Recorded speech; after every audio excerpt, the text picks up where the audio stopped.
Hello, what is your name? My name is Maisela Agrani. How old are you? I'm 41 years old. What is your religion? My religion is Christian. Are you married? Yes, ma'am. Okay, do you have kids? Yes, ma'am. I have only one kid. How old? 4 years old, ma'am. Okay, so how long have you been working in Hong Kong? 2 years and 23 days, ma'am. Okay, so do you have any working experience in other countries? Yes, ma'am. Where? In Lebanon, 3 years, and in Singapore, 4 years, ma'am. Okay, so how long have you been working with your previous employer? 23 days, ma'am. Where's your employer living in? In Saikong Namuay, ma'am. Okay, how many square feet of your employer's house? 2,100 square feet. How many family member there? Four members, ma'am. Okay, so would you please describe your daily working schedule? What time you wake up in the morning?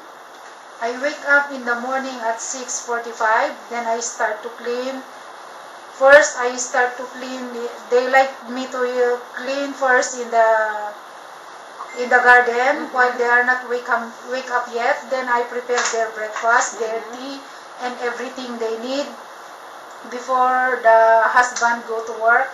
Then I clean then I bring in upstairs. Then I clean in the floor, in the first floor.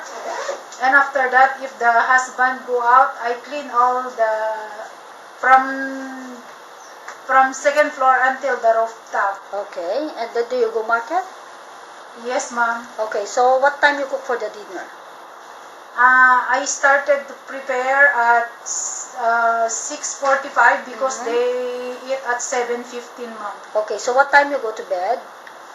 I go to bed, I usually at 10:45, ma'am. Okay, thank you so much.